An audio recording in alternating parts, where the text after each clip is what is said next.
Vamos voltar? Deixa eu colocar aqui, compartilhar a tela para vocês também. Olha só, gente. Então, só recapitulando brevemente, que a gente já andou estudando nas outras aulas, nós, desde o início do bimestre, viemos estudando. Se ligar aqui, tá barulhento esse ventilador, né?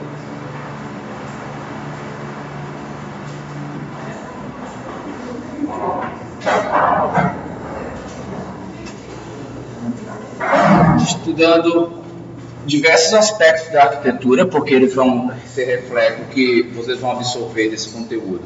Vai ser refletido diretamente na apresentação de vocês, já que será cobrado.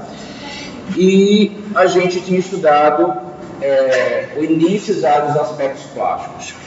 Como a Gestalt é uma referência universal para quem trabalha com percepção visual e composição plástica em arquitetura é também percepção visual, a gente está fazendo uma abordagem muito sob a ótica gestaltista.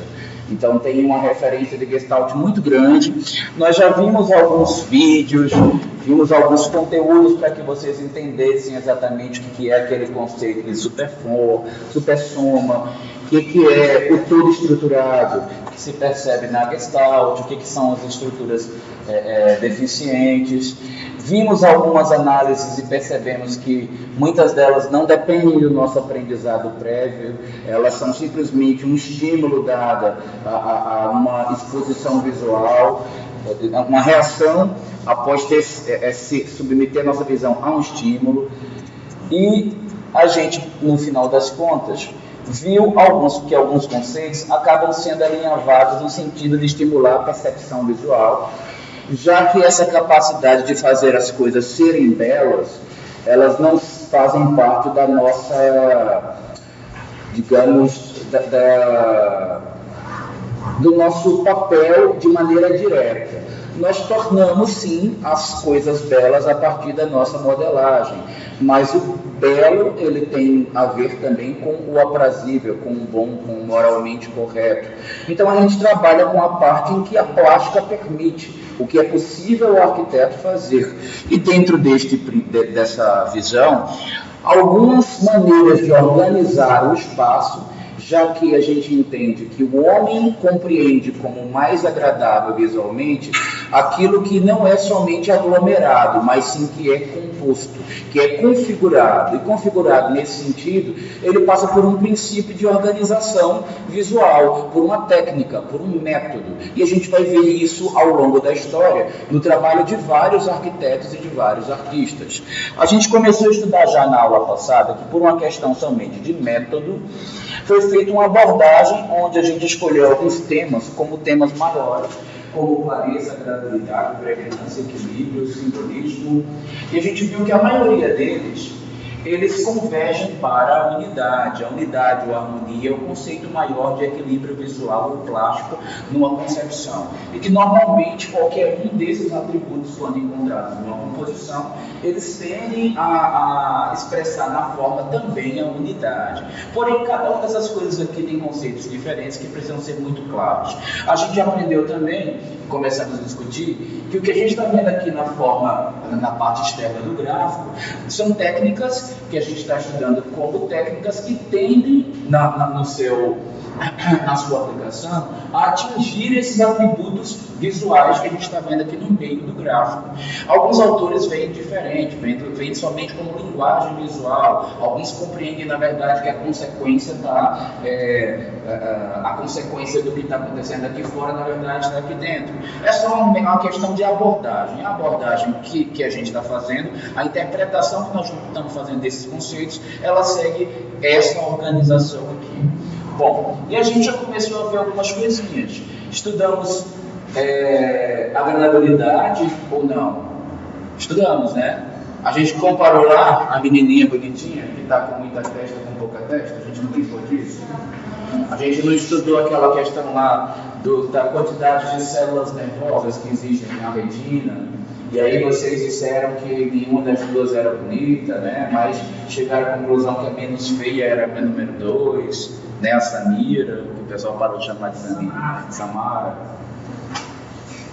A gente também deve ter estudado a unidade, né? E a gente viu a inter-relação entre o todo e as partes, que é um conceito super gestaltista, este da unidade e essa relação do todo e das partes.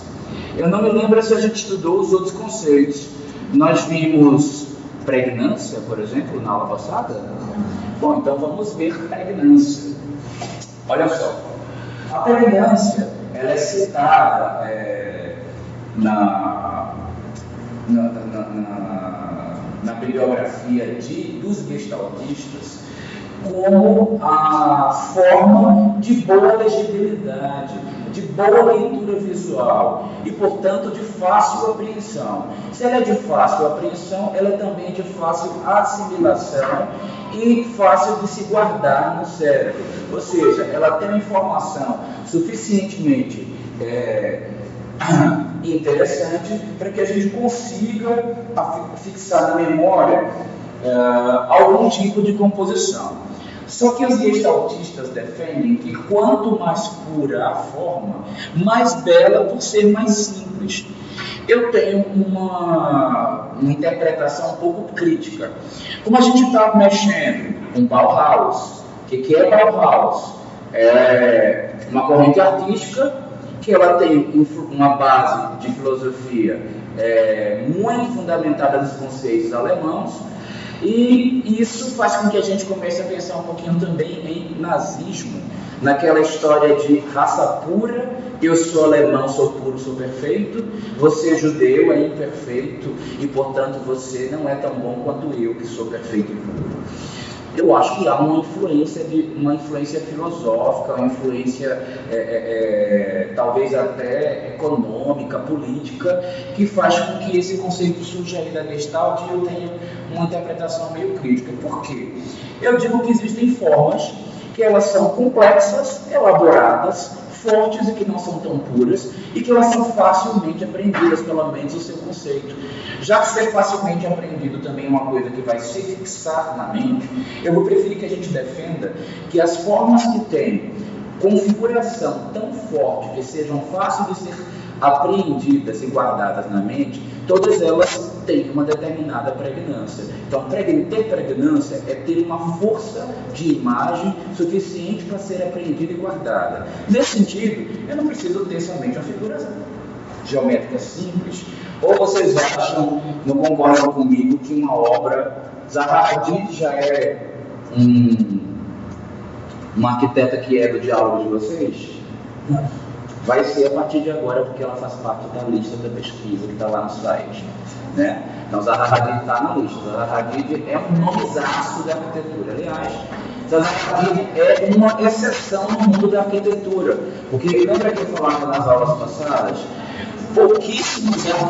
Pouquíssimas arquitetas conseguiram projeção internacional.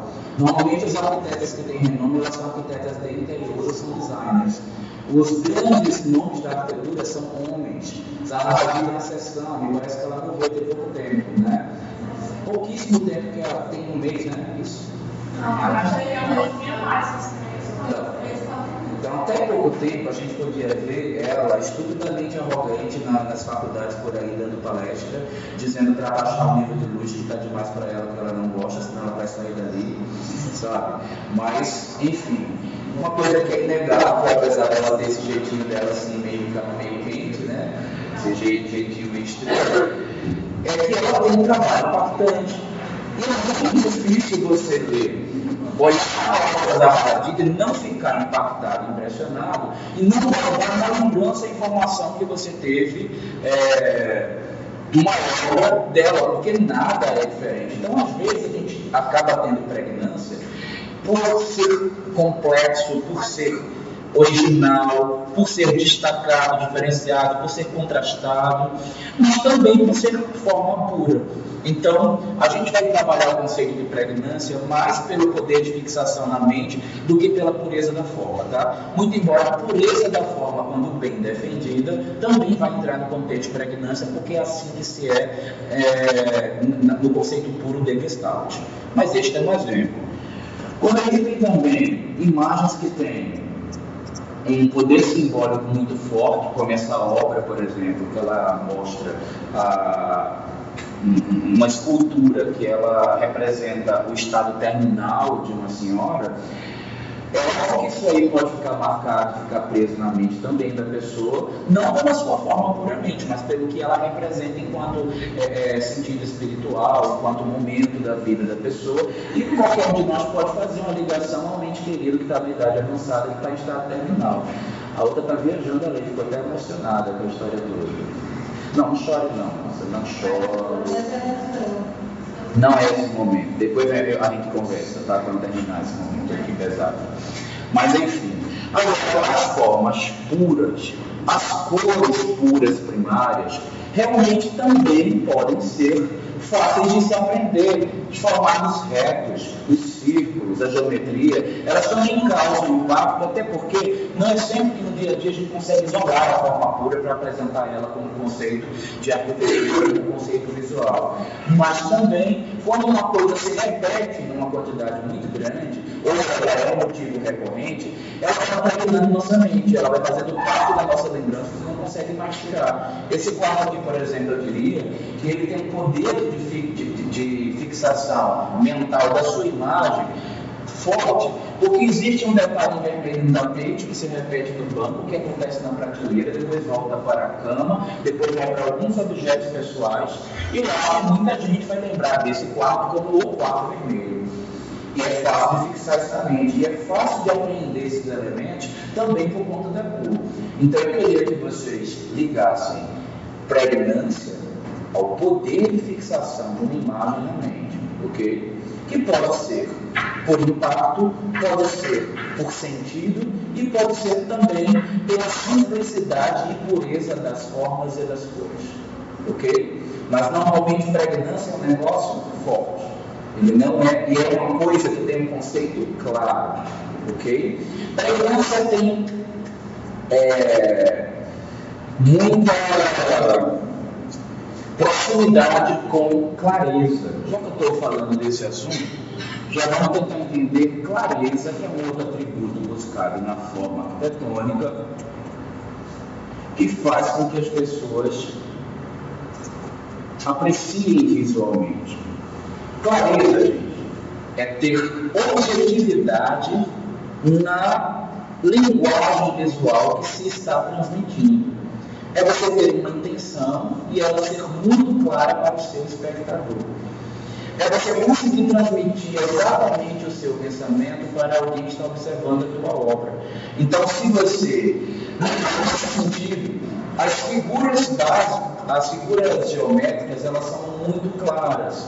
Elas são muito fáceis de se ler, mas não é só dessa maneira que a gente representa uma coisa para ser claro. Os objetos têm clareza também quando aquilo para que se presta aparece de maneira muito evidente, sem que sobrem dúvidas sobre aquilo que você está transmitindo.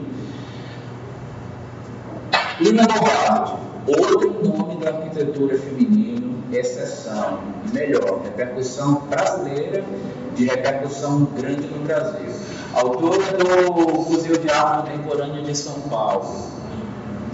E que ela queria dizer que ela estava fazendo um grande feito estrutural, suspendendo um prédio através dessa estrutura e elevando ele bastante. Ela poderia levantar o prédio 1,2 metros do chão, mas ela preferiu levantar uma escala super maior do que uma pessoa, para que isso ficasse super evidente, para que a paisagem, inclusive, conseguisse ser vista por baixo dele.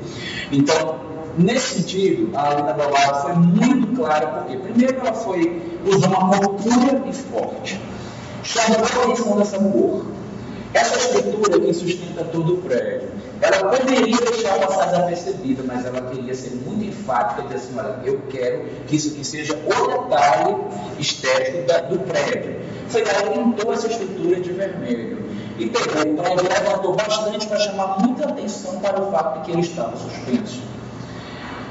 Isso daqui faz com que a gente entenda no ato a intenção que a arquiteta tinha no lançamento da sua estrutura. Até porque o restante é super simples, ela não tem mais muito o que falar. Estou suspendendo um prédio por uma estrutura de um pórtico, ponto final. Normalmente as leituras que são claras, elas não precisam de muito argumento para se justificar. É você quer tal coisa é atingida e tal coisa é feita e todo mundo percebe aquilo. Quando muitas imagens e interpretações são dadas a partir da obra, você não foi tão claro. Tá? Óbvio que nós estamos lidando com assuntos que é super subjetivo, que é plástica. Nunca os resultados vão ser exatos. Tudo vai dar margem a possibilidades que não são objetivas. Mas quanto mais objetivo esse resultado aqui, mais próximo a gente chegou da clareza.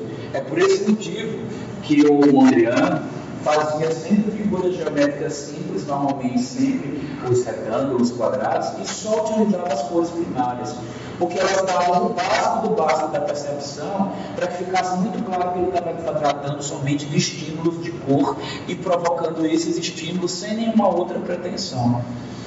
Logicamente que tinha um conceito por trás, que era uma crítica ao neoclássico, ao parnasiano, porém ele não estava com grandes pretensões na elaboração da forma, mas sim no conceito. E nesse sentido, a forma e a cor purificava essas margens de interpretações e dava uma leitura mais objetiva. Mas clareza não se faz somente fazendo formas simples, tá? Você pode, por exemplo, ser muito claro no conceito, sem você estar necessariamente falando de forma simples ou complexa. Por exemplo, vou fazer já uma sala de jardim, a sala do tamanho da nossa. Eu chego aqui e corto um cantinho com essa proporção aqui, tá? Para quem está assistindo o vídeo em casa. Eu estou lançando uma proporção de 2% aproximadamente da área da sala aqui no canto cortando e vou fazer um jardim. Para vocês, está claro que eu queria fazer uma sala-jardim?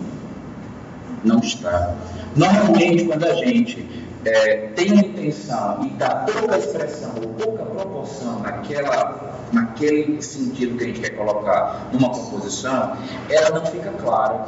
Passa desapercebido, as pessoas não sabem. Talvez um cantinho cortado ali no jardim não dê ideia para ninguém de que isso é uma sala-jardim. Mas se eu cortasse metade da sala, fizesse um jardim para trás e deixasse vocês aqui na frente, como acontece, por exemplo, lá na UNB, lá no IDA, eu fiz artes lá, os ateliês de artes, eles eram metade com um jardim e o céu assim aberto. Então, quem queria fazer a integração da natureza com o ateliê, deixou muito claro que queria fazer isso. E a gente percebia assim que entrava. Não é uma coisa assim, não sei o que está acontecendo, tá? A mesma coisa vai acontecer com a gente. Você quer fazer uma estrutura colorida. Aí você chega aqui, passa uma fitinha cinza esverdeado que, perto da cor de concreto, é praticamente sem cor. Então, você não foi claro. Lina Bombardi pegou uma estrutura gigantesca e pintou de vermelho. Ela foi super clara na intenção dela. Ela sabia muito bem o que ela queria comunicar e, com certeza, a maioria das pessoas percebeu essa identidade que ela queria imprimir na obra. Todo mundo entendeu, gente, o que é clareza? Ter objetividade na expressão. Fazer com que as pessoas leiam de maneira direta aquilo que você quer expressar. Não ser claro quer dizer ser confuso. E aí ninguém entende. E aí as pessoas acham desagradável uma coisa confusa.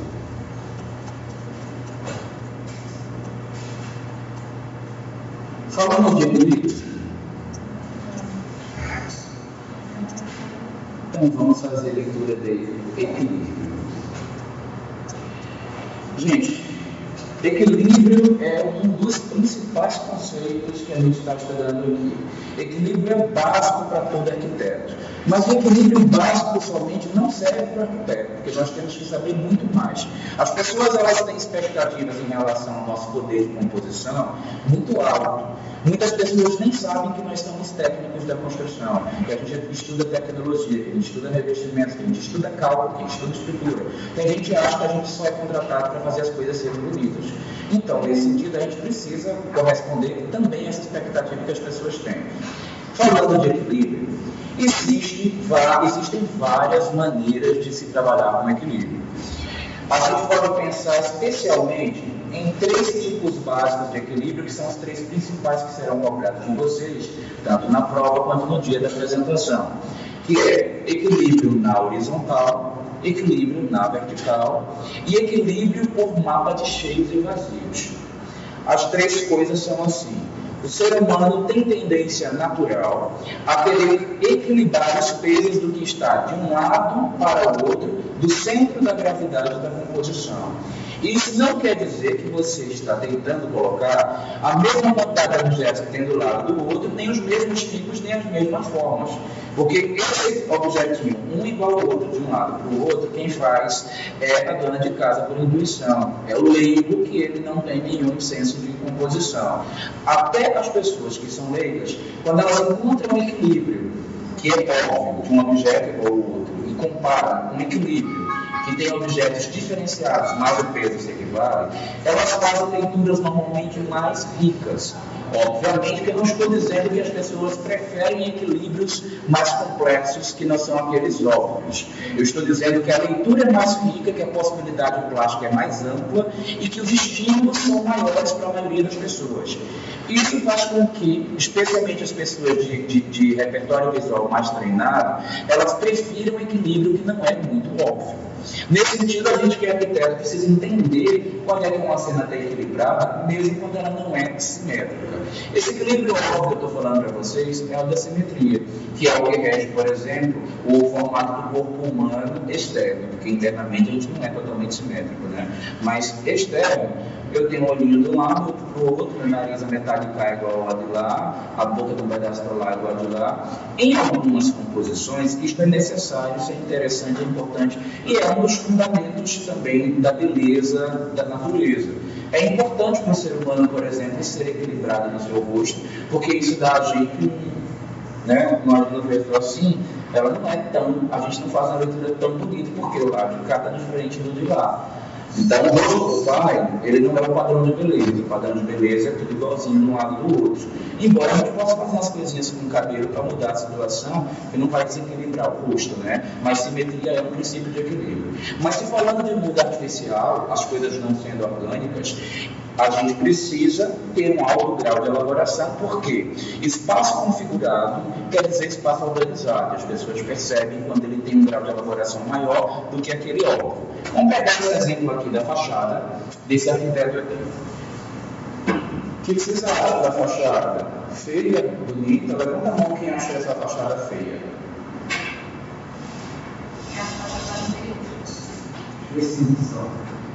Só o chato da sala, que não gostou. Mas o seu poder de observação, João Pedro, ele está um pouco acima da média. Nós, seres humanos humildes, a gente acaba conseguindo se agradar mais fácil, entendeu? Então, essas exceções assim super iluminadas, a gente consegue perceber alguns, um pouco da agradabilidade naquilo que não é simétrico.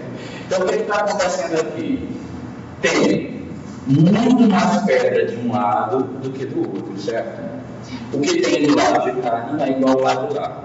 Qual é o momento mais pesado da cena? A faixa, aí está pensando em tijolinho. Isso aqui é um tijolinho, tá? Pelo menos eu acho, parece. Acho que o arquiteto desenhou isso e queria botar um tijolinho na fachada. Repara que se eu pegar um eixo de gravidade,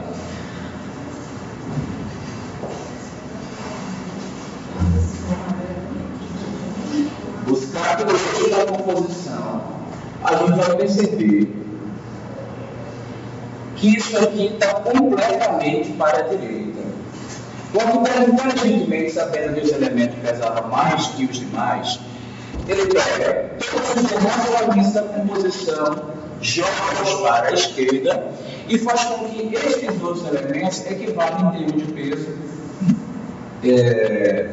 para que essa cena se equilibre. E esse é o tipo de raciocínio que nós arquitetos temos que ter frequentemente, até porque, funcionalmente, os objetos normalmente eles não pedem para ter um do lado ou do outro. Às vezes a gente precisa ter esse desarranjo em quantidade e fazer com que eles se equilibrem. Mas percebam que ele começa a fazer outro jogo de objetos.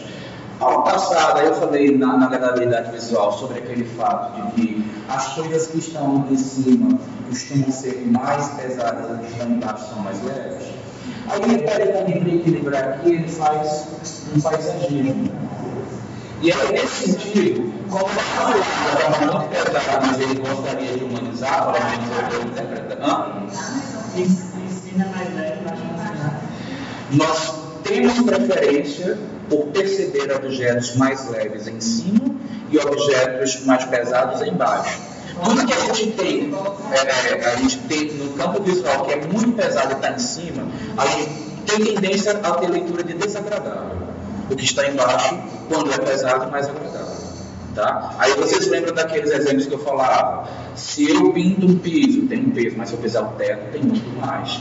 O que é mais pesado? Um rodapé trabalhado ou um roda-teto? É um roda-teto com toda certeza. Okay? Se eu pintar um rodapé de preto, é impactante, é pesado, vai chocar as pessoas? Não, o rodapé preto é comumíssimo. Agora imagine um rodapé no preto. Muita gente vai achar desagradável, não é comum. Tá? E aí ele pega aqui, e fala o seguinte: percebendo isto, já que os objetos que estão mais no alto são mais pesados, para tão pesada que a fachada à direita já está muito pesada, ele joga alguns elementos mais baixos no paisagismo para poder atingir o equilíbrio na cena. Então, dessa maneira daqui, o arquiteto consegue, ele inclusive aplica frisos e ainda colocar um ponto do lado esquerdo, ele poderia ter colocado do lado direito. Mas é interessante reequilibrar a composição, colocando mais elementos à esquerda para que se correspondesse a esse elemento tão pesado que está à direita.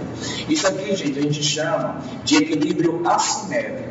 Os objetos estão equilibrados, mas não há simetria. Mas o peso da esquerda corresponde ao que existe à direita em relação a esta simetria.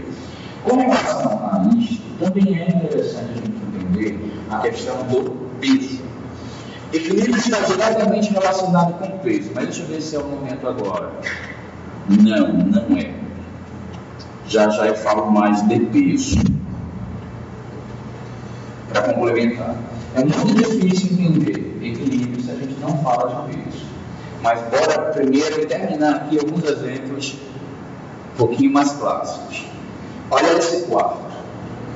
O quarto, ele é todo negro. Pelo menos ele tem uma predominância de cor negra. Nesse sentido, quando você abre uma janela, um vão de luz, ele vira um contraste de um elemento cristal no quarto. Então, o que aconteceu? Ele fez uma mega janela do lado de cá. Provavelmente, por perceber isto, um único mobiliário foi colocado à esquerda e todos os demais foram deslocados ou colocados à direita, ou o próprio mobiliário que tinha a possibilidade de estar dos dois lados, ele foi feito com uma proporção maior à direita para compensar o peso na percepção que essa abertura teria. E desse jeito a gente faz uma cena que não é simétrica e novamente equilibrada, percebido pelo menos por uma grande quantidade de pessoas, como uma cena de boa agradabilidade visual.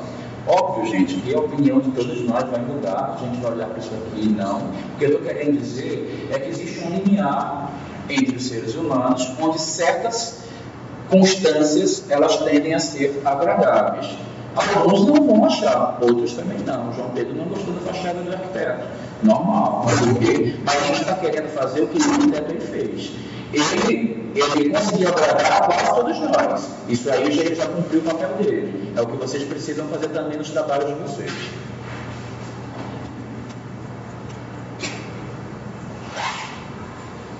Tem um erro que é recorrente em composição, e a gente vê isso inclusive na bibliografia. Tem um autor que fala, um autor inclusive da área de arquitetura de interiores, que no livro desse autor fala que para você atingir equilíbrio, basta você pegar, por exemplo, os elementos e equipamentos, o que você colocar de um lado, você coloca do outro, e essa cena vai estar equilibrada. E aí ele diz que caso você não faça essa distribuição com a quantidade de elementos igual, você vai ter um desequilíbrio. Só que aí ele desconsidera todos os atributos formais e visuais dos possíveis objetos que estão aí. Nesse exemplo aqui, é como se esses objetos fossem meras linhas pretas e brancas e que suas formas fossem todas iguais e universais e que nenhum atributo físico pudesse mudar a nossa percepção. E na vida real, a gente sabe que as coisas são mutáveis e mutantes e todas diferenciadas. Aqui, por exemplo, tem um elemento na cena que é o mais pesado de todos. O que é, gente? A parede pintada de amarelo. Se eu fizer uma composição simétrica, jogando objetos iguais da esquerda, da direita para a esquerda, vai ficar equilibrado com o mesmo peso de um lado e do outro?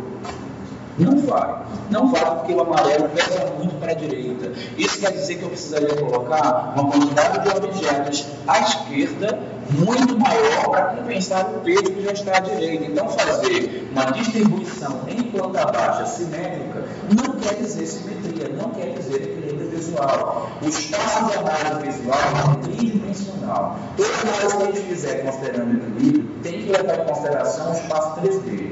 Não que o espaço 2D, a distribuição em planta, não pesa, ela também é importante, mas ela não é o único elemento que vai ser julgado no momento da análise visual. A gente vai estar também considerando a terceira dimensão para essa leitura de impacto. Olha o que acontece, por exemplo, aqui, nesse design de um estilista famoso.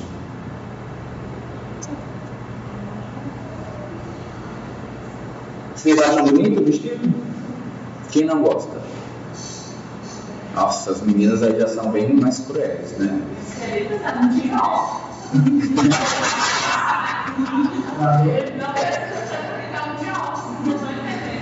Pois é, eu escondi o nome, mas ela conseguiu ver.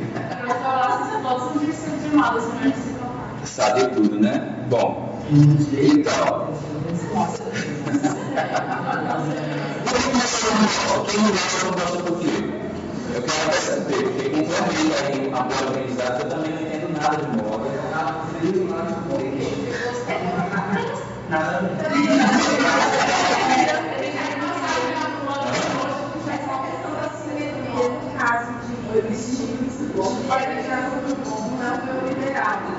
Não, né? Te dá um pouco saber que um lado está preenchido e o outro está vazio, né? Porque mostra a pele em cima e um pouco de três partes embaixo, porque as costas estão fechadas e embaixo também. Eita! Uma lei de medida. Esse aspecto é o que acaba. Eu também faço uma leitura bem semelhante a deles.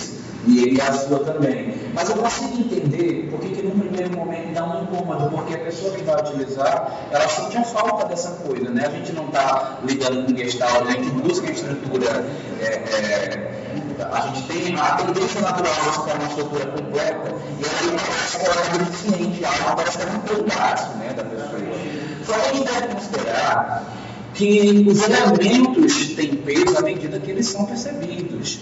E, independente de você ser usuário do ponto de vista funcional, nossa aula é só visual. A gente estudou funcional, climática, outras coisas lá atrás. E do ponto de vista visual, eu vou fazer uma leitura minha, eu gostei da leitura que eles fizeram aí também, uma possibilidade, mas a leitura minha. A direita tem o peso, desculpe, a esquerda que tem olhando, né? A esquerda tem o peso do próprio vestido. A direita, por eu não ter o vestido, eu estou sem peso? Não estou. Sabe por quê? Silhueta feminina, ela é alvo da nossa percepção. Ela é um detalhe que chama a atenção do homem por desejo. Da mulher no mínimo para criticar, tá magra, tá gorda, celulite, cheia de estria, sei lá o quê, mas chama a atenção. Seja lá o que for, há um estado da presença da pele que está aparecendo aqui, que faça com que a nossa atenção se volte a glorificar. Se a gente falar em percepção, é provável que a gente entenda até o lado direito mais pesado do que o esquerdo, porque está aparecendo pele. Então, a gente deve levar essas nuances em consideração, porque não é só a nossa percepção e a nossa avaliação que conta. Você precisa ler o que a maioria das pessoas vai tentar entender. É lógico que esse caso que eu botei aqui foi bastante polêmico, né? A turma ficou bastante dividida aí nas opiniões, então, de repente, é até um bom aprendizado esse exemplo também.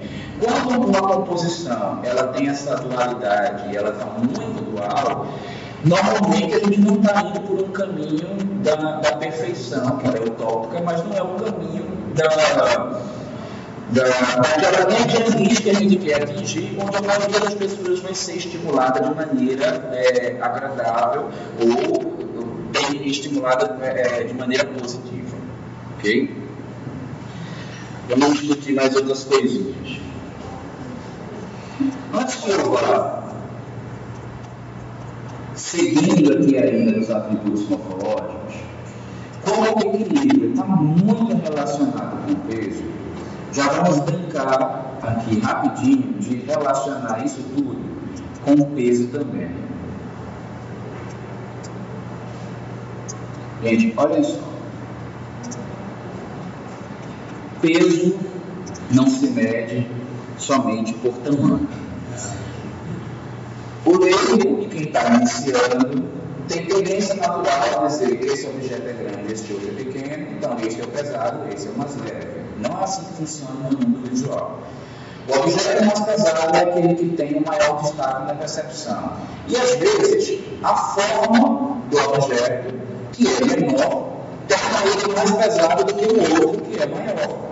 Agora, obviamente, que todas as formas são rebuscadas, elaboradas e super destacadas, aí faz uma proporção maior ou menor. E aí é assim que a gente vai colocar. Aqui, por exemplo, nessas torres de Dubai, o mais pesado é o que tem a maior proporção, porque são todos iguais.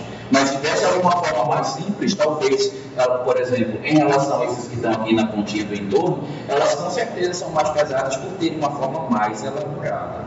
Mas não é só a forma que muda o peso, não. A cor de um objeto faz com que ele tenha seu peso diferenciado. E a cor, ela tem elementos também destacados, diferenciados. O contexto em que você coloca um objeto faz com que um objeto seja ou não mais pesado. Por exemplo, assim, e esse contexto ele vai avaliar sempre o grau de raridade daquele tipo de cor que está existindo na composição. Qual é a cor mais presente na natureza? Verde. A gente vai começar a deduzir que, se não for verde, a cor mais leve da natureza, é no mínimo algo que seja próximo dele quando a gente faz um contexto de algo que está numa cena externa.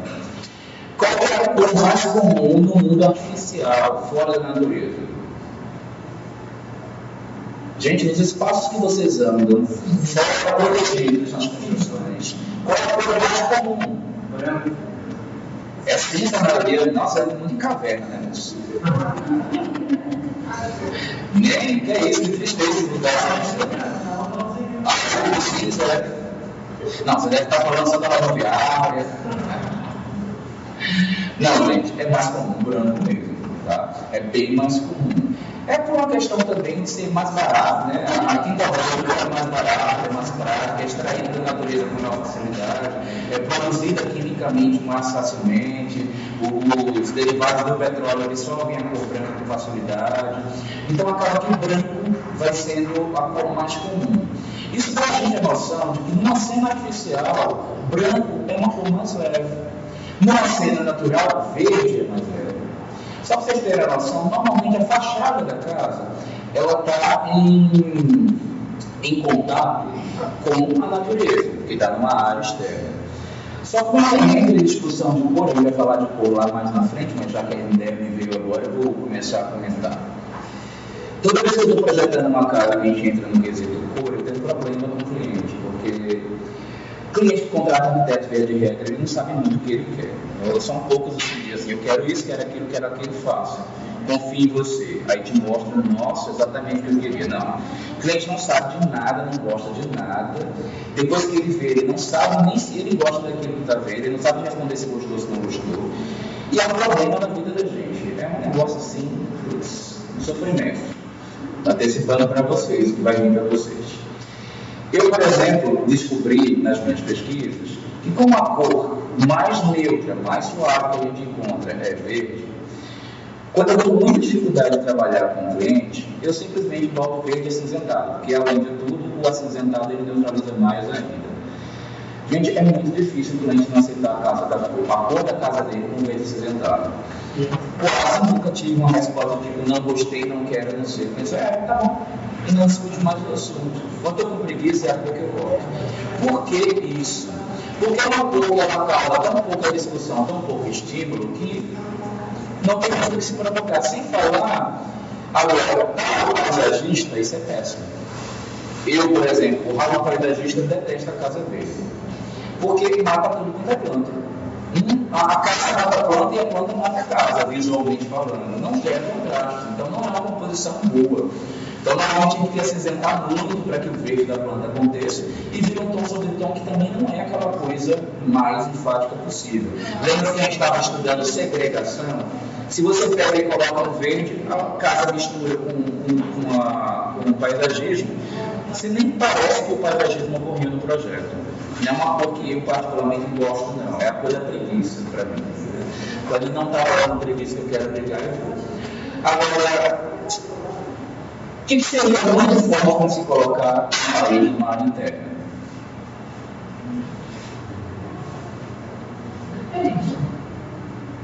Normalmente, quando você fala, nossa, ficou pesado, a pessoa pintou a parede de que cor? Preto, vermelho. Gente, na natureza, as coisas quando aparecem vermelhas abundantemente, é feio, é pesado? É bonito. Então, muda totalmente o contexto. Nós vimos agora os dois extremos. Vermelho numa série interna é pesado. Vermelho numa série externa não é pesado.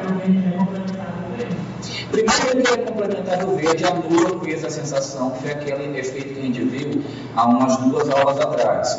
Você estimula o cérebro e descansa com a cor contrária. Então, eu acho que nosso cérebro vai descansar. E segundo, que existe vermelho na natureza em abundância, nosso cérebro faz referência a flores, a rosas e outras coisas agradáveis que são vermelhas. Então, não nos alivia tanto quanto está numa área interna. Até porque a gente não está com o cérebro cansado daquela solicitação da retina, que dentro de uma área interna que é para tudo branco, vai estar se esgotando olhando para aquele vermelho. Então, a gente precisa analisar o contexto da ver a cor. Sem falar que precisa pensar também naquela questão do posicionamento, né? Vermelho ali em cima é uma coisa, vermelho lá embaixo é outra. Só que eu não sei se vai ter contexto para eu falar. Podemos pensar também, gente, em preto como um elemento para aniquilação do peso, apesar de ser uma cor pesada. À noite, gente, quando a gente olha para os objetos, as partes que são pretas somem no objeto. Então a gente faz muitas coisas sumirem no peso de uma composição quando algo aparece como preto. Outra coisa que acontece também é que quando você tem largas proporções, quando você joga uma fenda preta no meio, você quebra, em vez da pessoa ver uma grande proporção, ela vê duas. Eu já tive uma situação num projeto onde eu tinha um grande muro, o vizinho de trás fez um telhado em diagonal, e aquele diagonal foi horroroso. Já viram isso? Não tem no quintal de vocês? Seu vizinho faz aquela cobertura assim, que é aquele negócio horroroso, e aí você é obrigado a conviver com aquela feiura, e você não tem grana para fazer um muro com 10 metros de altura para cobrir a casa dele, aí fica aquilo. Eu já tive uma cena dessa, já fiz um muro muito bonito, eu peguei a do outro, cheguei lá e pintei de preto. Simplesmente quem está dentro do jardim dele, ele ignora que tem aquela coisa feia lá. A gente chega lá não sente direito que aquilo acontece, porque aniquila. É por esse motivo também que os escultores pintam as bases de preto nas esculturas. Por quê? O que deve saltar a nossa percepção, ser percebido, ser vendido como ideia? A escultura. A base não tem que ser uma coisa bonita, chamativa, tem que ser preta, porque você anula o visual, você olha para ela, só percebe a escultura. A base está ali morta, sempre comparecendo na composição. Então a gente precisa lembrar do preto como elemento importante para fazer esses jogos de anulação. Ótima cor para anulação.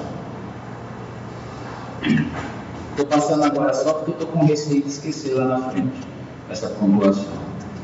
A forma, como eu já falei, ele é um elemento que dá peso às composições. Lembrando, formas formais pesadas ou menos, ou seja, a gente quando fala uma coisa pesada, não está dizendo, nossa, que ruim, vai ficar feio, está pesado. Não é isso. Peso quer dizer, eu percebo mais este objeto do que aquele outro. Então, perceber, na maioria das situações, quer dizer estar visualmente melhor. Agora, logicamente, que depois do tempo que aquela coisa é tão percebida com tanto impacto, ela se torna desagradável. Então, cuidado com essa relação. E existem também as concentrações que são desagradáveis. Uma grande concentração exagerada para a direita, com um vazio muito grande à esquerda, é ruim. E aí a gente, não só pela questão da gente buscar o equilíbrio dentro de um eixo de gravidade, mas também por conta do mapa de cheios e vazios. Eu já vou explicar. Mas eu ainda estou falando de grau de elaboração da forma. E nesse quesito, sempre vamos considerar quem é raro e quem é comum. Coisas que são raras, elas pesam mais. Por exemplo, na natureza, as coisas são orgânicas, as formas são complexas. Quando eu coloco um elemento extremamente geométrico puro, ele salta aos nossos olhos, chama a atenção. Se eu pego esse elemento puro e pinto de branco, ele fica mais potente ainda. Porque além de ele ser puro, não tem tanta coisa branca assim na natureza, o sol faz ele brilhar e a gente recebe o impacto do brilho com a luz, o reflexo do sol nesse objeto. Então, figura geométrica no meio natural, em meio externo, é super pesado. Se a gente faz uma cena super complexa, não vai pesar, vai ser lido como agradável, como comum. Agora, se a gente coloca um objeto complexo, orgânico, no meio artificial, numa obra interna, no interior do edifício, com certeza vai pesar muito mais. Tudo isso somente pela questão de quem é raro e quem é comum. Quem é raro pesa mais, quem é comum pesa menos. O contexto é quem determina quem é o mais pesado, na maioria das situações. Falando disso, vamos analisar duas coisinhas também. Gente, analisar eixo de gravidade, como eu falei agora há pouco, além da questão da gente ter quantitativos, distanciamento também determina a nossa percepção de peso. Por quê? Vou fazer um exemplozinho, uma ilustração, só para poder fixar esse conceito na cabeça de vocês. O que foi que está engraçado? De estrutura, né? Não vou passar aquela coisa chata lá, não. Um pouquinho mais gostoso. Os apoios, né? Carga distribuída, carga concentrada. Não vai rolar essa coisa aqui. Não, Deus me livre. Aí eu vamos imaginar, aqui é uma gangorra, tá? Não parece, mas eu quis botar na gangorra. Aí eu vou mostrar um exemplo de uma cena real que eu vivi na minha infância. Meu amiguinho grandão, da minha idade, mas ele era gordão e era grandão, enorme, gigante, e eu pequenininho, porque eu com uns 10 anos de idade, eu não tinha crescido ainda. Eu, quando fiz 12 para 14, eu cresci tudo que eu tinha para crescer, aí fiquei nem tamanho até hoje.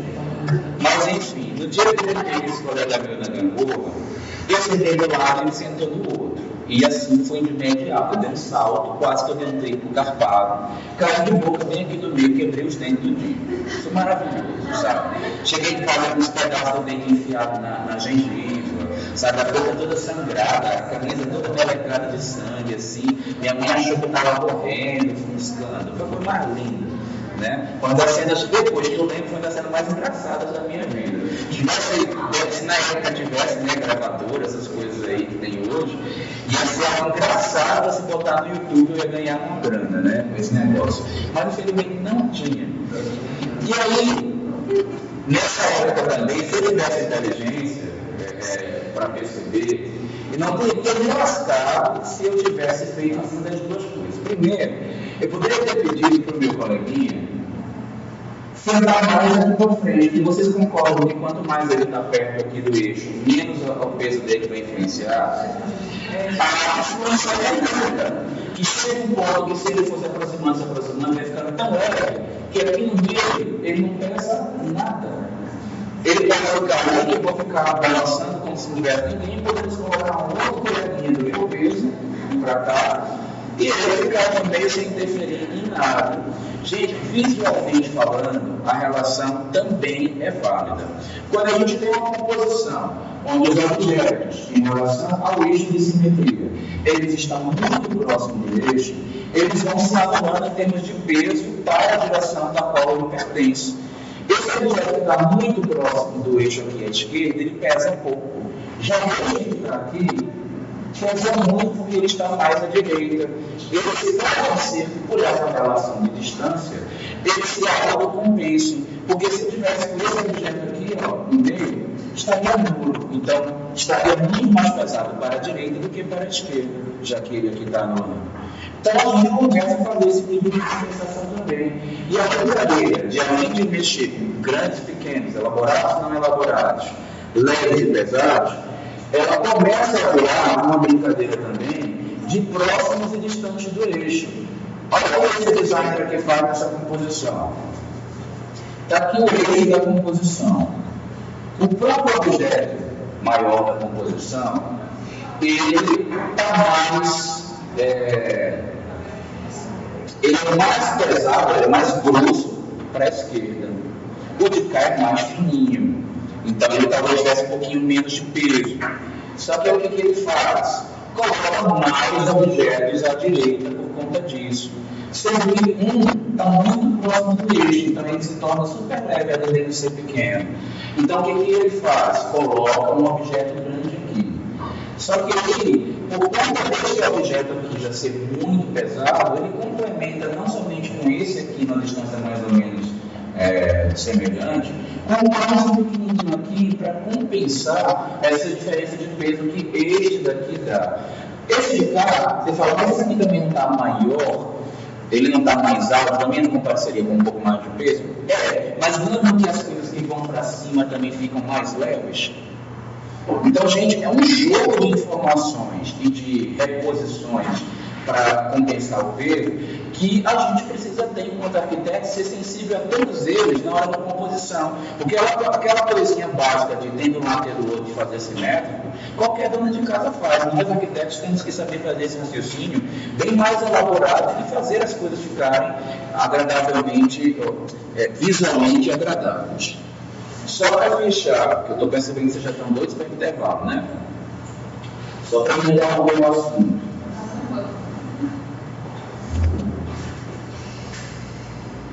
Aí aqui, gente, vamos ver uma outra composição.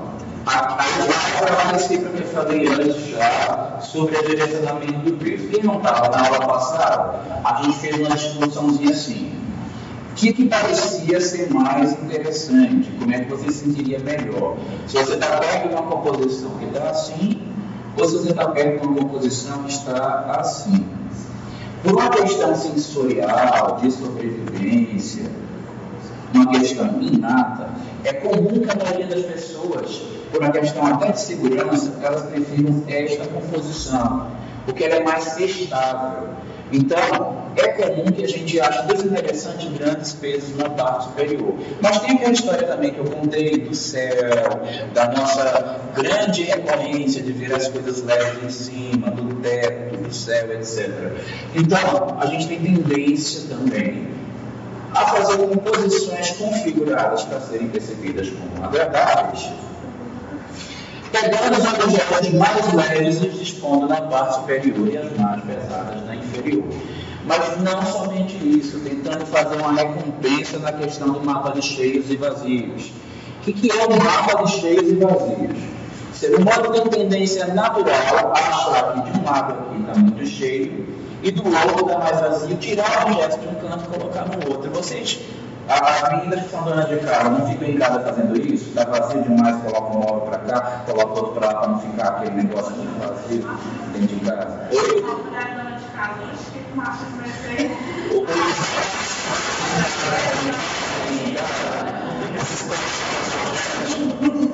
Já foi isso que tem que incomodar os objetos dentro de casa? Não, porque já está tudo nos lugares certos.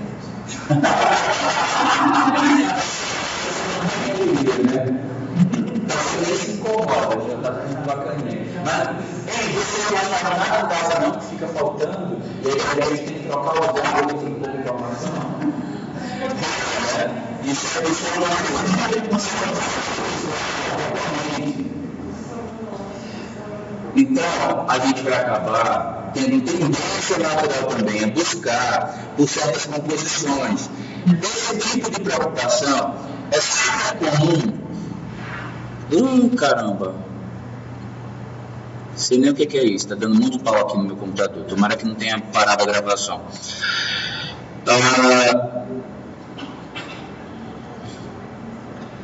Essa questão é muito recorrente em paisagismo.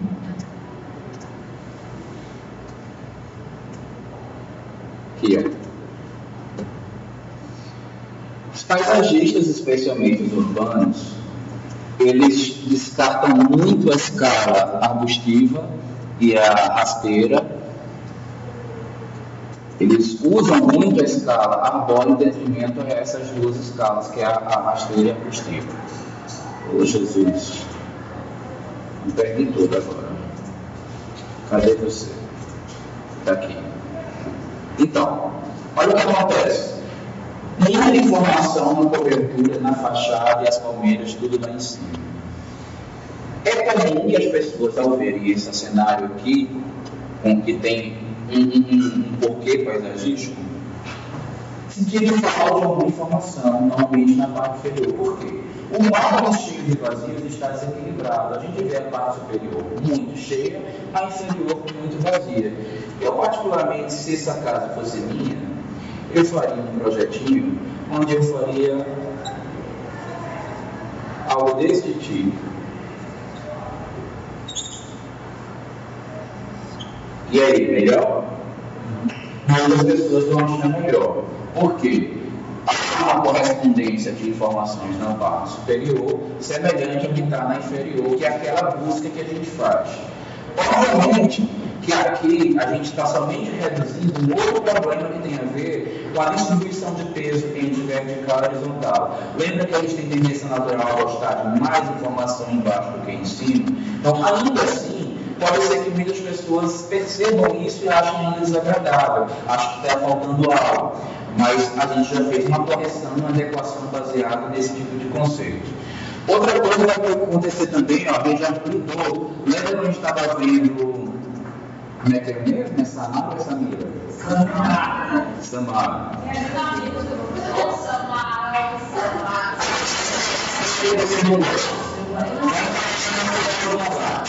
Porque você não tinha peça muito grande, que ela deixou demais para trás. Gente, pode ser que essa malha tem aqui no edifício, porque a gente deixa a testa dele muito grande.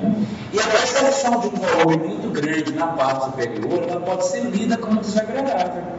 E aí o que acontece? A minha maneira de trabalhar na Stone. Eu vou fazer uma linha que eu faria. Eu particularmente quebraria esse volume em duas partes. Lembra do treino que eu ensinei para vocês agora há pouco? Só que agora em relevo.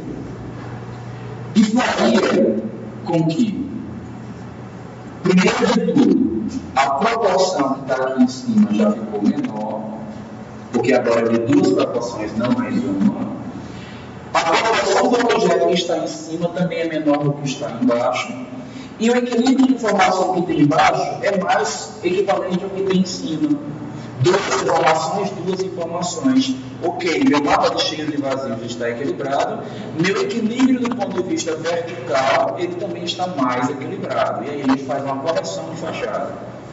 Gente, isso aqui, ó, é dia a dia de arquiteto trabalhar com isso aqui, tá? Super comum. Fazer efeito de fachada e as esquadrias saírem desse jeito e a gente fazer a correção. Mais à frente, a gente também vai ter outras preocupações, que não é só essa, que é a composição da fachada a partir de ritmo, equilíbrio, mas esse raciocínio é um dos primeiros que vocês vão ter. Deixa eu ver se encerrou aqui o peso, para a gente parar o assunto de plástico. Deixa eu ver. Então a gente encerra aqui e vai para o nosso terceiro capítulo de plástico. Tá? Essa é a segunda aula, qual é a terceira? Segunda?